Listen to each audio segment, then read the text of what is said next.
फिर हम लोग आगे पढ़ते हैं। कल हम लोग सिंपली नेगेटिव तक पढ़े थे।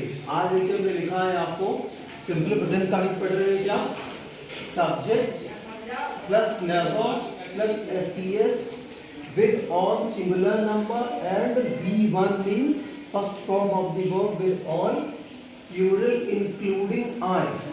जैसा कि कल मैंने आपको बताया था कि I क्या है, I सिंगुलर नंबर है लेकिन इसके साथ प्लूरल नंबर वर्ब लगती है सिर्फ किसमें, सिर्फ प्रेजेंट टेंस में।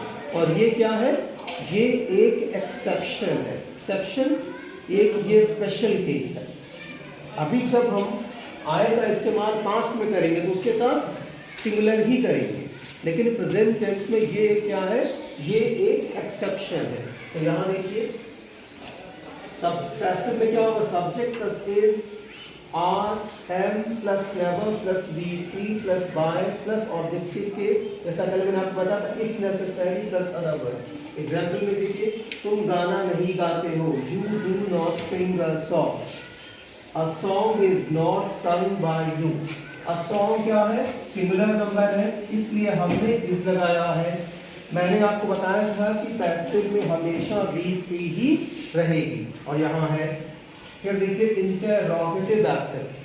इंटरोगेटिव एक्टिव यानी कि कौन से सेंटेंस किसी ऑक्सिलरी वर्ब से शुरू होते हैं, जैसे do, does, did, has, have, had, is, are, am, was, were। ये सारे ऑक्सिलरी वर्ब है। मैंने आपको ऑक्सिलरी वर्ब पढ़ाया, कुछ ऑक्सिलरी है, कुछ प्राइमरी ऑक्सिलरी, सॉरी कुछ प्राइमरी ऑक्सिलरी है, कुछ मॉडल ऑक्सिलरी, जैसे can, could, may, might, shall, should, ये मॉडल ऑक्सिलरी। अगर जो कोई सेंटेंस किसी प्राइमरी ऑक्सिलरी या मॉडल ऑक्सिलरी से शुरू हो रहा है, इसका मतलब उसका आंसर यस या नो में मिलेगा। हम सिर्फ उसका आंसर यस या नो में दे सकते हैं। जैसे देखिए यहाँ पे क्या है, क्या तुम इस मंत्र को पढ़ते हो, do you chant oblique recite this mantra. इसका आंसर आप हाँ या ना में दे सकते हैं, यस या नो। कि हाँ पढ़ता हूँ कह सकते हैं हाँ, यस नहीं पढ़ता हूँ नो। इसका देखिए, is this mantra recited oblique chanted by you.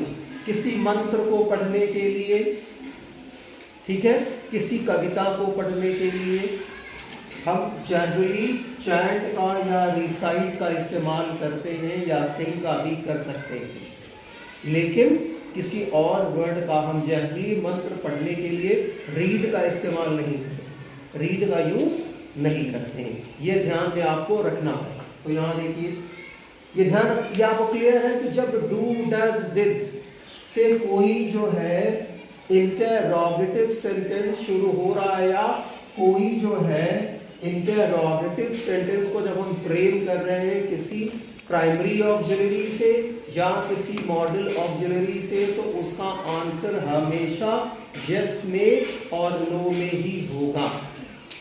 तो देखिए अब हम लोग इंटरोगेटिव नेगेटिव एक्टिव देख रहे हैं। इंटरोगेटिव नेगेटिव एक्टिव में क्या होता है, सबसे पहले आप डज या do according to number of subject. Number of subject को दिमाग में रखना है। क्यों? क्योंकि जो वर्ब है वो अपने सब्जेक्ट से अग्री होनी चाहिए। उसका सब्जेक्ट सिंगुलर होगा तो वर्ब सिंगुलर होनी चाहिए। उसका जो है सब्जेक्ट प्लूरल है तो वर्ब प्लूरल होनी चाहिए। ये बात हमको समझना है।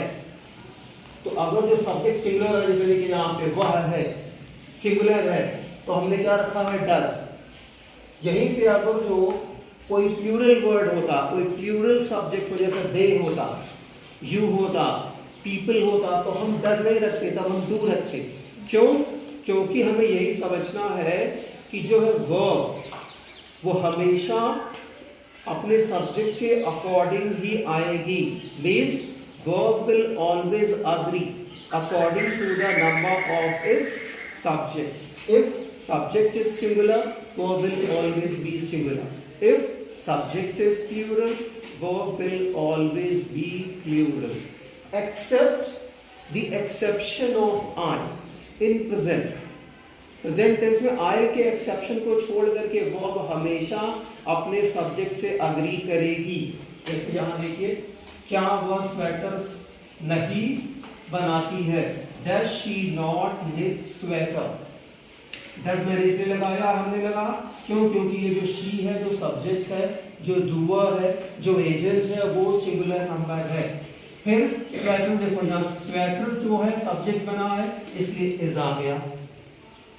सारे सिंगुलर के साथ इज, सारे प्लूरल के साथ आर और आई के साथ एम। तो is sweater not knit by her. ये चीज यहाँ ध्यान रखिएगा, ये जो निट जो वर्ब है, इसका तीनों फॉर्म सेम होता है। इसका तीनों फॉर्म सेम होता है निट का निटेड नहीं होता है। नेक्स्ट देखिए, डबल इंटरोगेटिव एक्टिव। इसको इंटरोगेटिव एक्टिव कहते हैं। ऐसे सेंटेंस जो प्राइमरी ऑक्सिलरी या मॉडल ऑक्सिलरी से शुरू होते हैं, उन्हें हम कहते हैं इंटरोगेटिव सेंटेंस, क्योंकि उसमें एक ही इंटरोगेटिव वर्ड आता है, लेकिन यहाँ पे डबल आ जाता है। जैसे यहाँ पे देखिए, वेयर भी आ रहा और डज भी आ रहा, दो इंटरोगेटिव वर्ड्स आ रहे, इसलिए इनको हम कहते हैं डबल इंटरोगेटिव्स। जैसे वह अपना पैसा कहाँ रखता है? Where does he keep his money?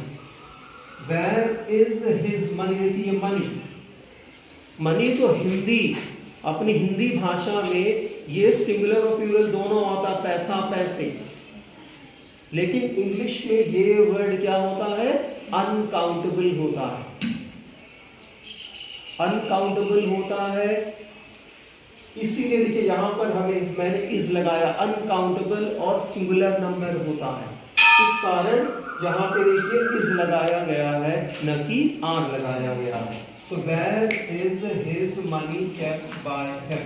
दूसरी चीज ये भी ध्यान रखिए, आय के साथ अपना के इंग्लिश, जैसे यहाँ देखिए, वह अपना पैसा, ही के लिए क्या लगाया अपने के लिए? his। आय के लिए लगता है माय, वी के लिए लगता है आर, ओ यू आर, आप अब भी पढ़ सकते हैं। यू के लिए लगता है your, Y O U are.